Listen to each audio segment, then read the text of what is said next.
சரி, உங்களுக்கு ஒரு கதை சொல்லலாமா? கதையை நல்லா கவனிங்க. கவனிச்சா நல்லா புரிஞ்சிடும் உங்களுக்கு. சரிங்களா? ஒரு தையற்காரன்னா தெரியுமா உங்களுக்கு? யாரு? டெய்லர்.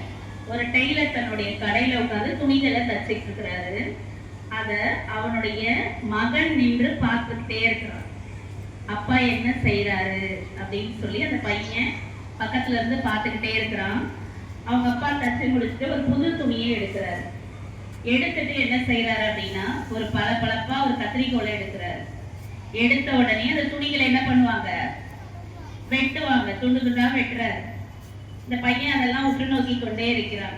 வெட்டி போட்டுட்டு அடுத்தது என்ன செய்யறாரு அப்படின்னா, அந்த கத்திரிக்கோலை எடுத்து தன்னோட காலுக்கு கீழே வச்சிடுறாரு. வச்சுட்டு அதுக்கப்புறமா ஊசி எடுத்து அதை தைக்க ஆரம்பிக்கிறார்.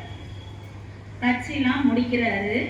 முடிச்சுட்டு என்ன செய்யறாரு அப்படின்னா, அந்த ஊசியை எடுத்து தன்னுடைய தலையில தொப்பி வச்சுக்கிறார். அந்த தொப்பியில குத்தி வச்சுக்கிறார். சரியா? கத்திரிக்கோலை எங்க போட்டாரு? காலுக்கு கீழே போட்டாரு. ஊசியை எங்க வச்சாரு? தன்னுடைய தலைக்கு மேல வைக்கிறார். இதை பார்த்துட்டு அந்த பையன் கேட்கிறான் அப்பாட்ட, அப்பா, விலை உயர்ந்தது அந்த கத்திரிக்கோல், நீங்க அதை என்ன பண்ணீங்க? காலுக்கு கீழே போட்டுட்டீங்க. ஆனா ரொம்ப விலை மலிவானது இந்த ஊசி. ஊசியோட விலை உங்களுக்கு தெரியும், சின்ன ஊசி இல்லையா?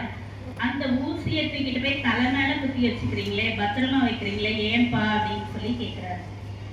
அதுக்கு அவங்க அப்பா சொல்றாரு, கத்திரிக்கோளோட வேலை என்ன பண்றது? எல்லாத்தையும் வெட்டி போடுறது. வெட்டி வெட்டி போடும், எல்லாத்தையும் பிரிக்கும். ஆனா ஊசி சின்னதா இருந்தாலும் அதோடைய வேலை என்ன? எல்லாத்தையும் ஒண்ணு சேர்த்து என்ன பண்ணும்? தைக்கும். அதனால கத்திரிக்கோளை விட எது சிறந்தது? ஊசி. ஏன்னா எல்லாத்தையும் ஒண்ணு சேர்க்கறதுனால ஊசி மிகவும் சிறந்தது. அதே மாதிரிதான் நம்மளுடைய செயல்களை கொண்டுதான் நாம் மதிப்பிடப்படுகின்றோம்.